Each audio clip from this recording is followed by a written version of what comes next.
l'intérêt de faire partie d'une association d'entreprise?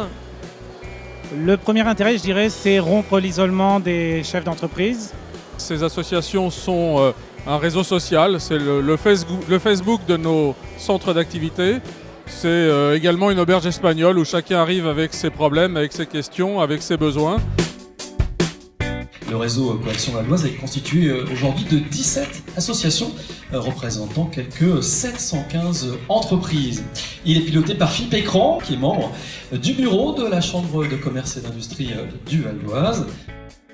Bienvenue à tous et merci d'avoir répondu à notre invitation pour cette 6e rencontre interassociation du réseau Coaction. Merci à Format Club d'avoir travaillé avec nous sur cette soirée.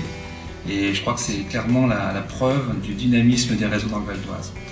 Dans notre monde économique un peu en mutation, je crois que Nicolas Bouzou en parlera tout à l'heure, nous avons la conviction que les entrepreneurs doivent plus que jamais se rapprocher les uns des autres, partager le maximum d'informations. Je pense que Coaction, c'est typiquement un réseau qui essaye de donner corps en fait à la relation entre les entrepreneurs eux-mêmes. Et ça, je crois que ça complète parfaitement cette notion de réseaux sociaux, par exemple, qu'on évoque beaucoup.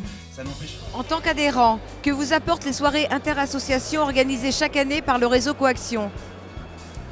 Moi qui suis de nature optimiste, ça m'a conforté dans mon optimisme.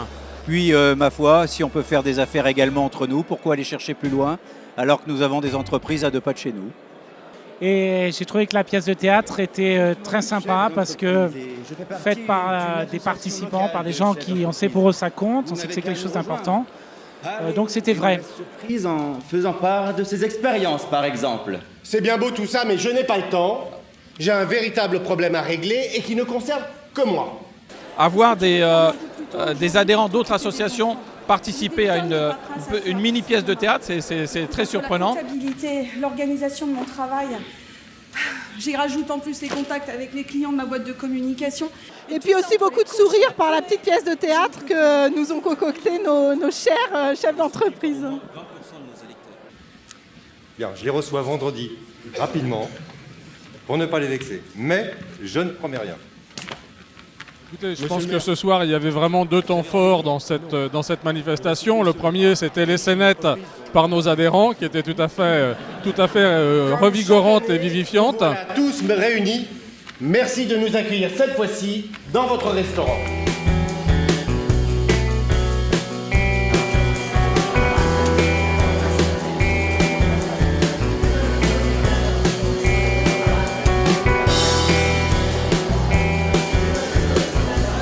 Et puis l'intervention de Nicolas Bouzou, que je connaissais déjà par ses différentes interventions radiophoniques et que j'ai eu plaisir à écouter ce soir plus longuement.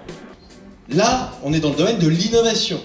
C'est-à-dire, je vous vends des choses, des procédés qui existent déjà. Ce qu'on a entendu ce soir, ça me réconcilie avec le journalisme, avec ces gens qui ont de la culture et qui mettent ça à profit pour une réflexion. Alimenté par toutes ces innovations. Et ces innovations, comme dans chaque cycle de croissance, dans chaque grand cycle de croissance, elles se fécondent les unes les autres. Un grand moment de réflexion avec notre orateur que j'ai particulièrement apprécié. Mais ça n'empêche pas ou ça ne doit pas empêcher ce mouvement de reprendre. Mais cette fois dans le progrès,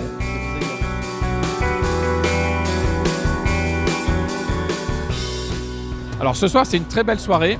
Je pense que c'est certainement peut-être une des plus belles soirées compte tenu de l'importance et des intervenants. Avoir une entreprise, gérer une entreprise, c'est un acte social. Et donc, il faut que tout ça prenne un sens. Et donc, ces soirées et les intervenants que vous choisissez donnent du sens. Et aussi, parler de thèmes importants qui peuvent être abordés pour les petites entreprises qui n'ont pas les structures suffisantes pour avoir un directeur du personnel, un avocat, un service juridique. Je crois qu'on a là une véritable vocation.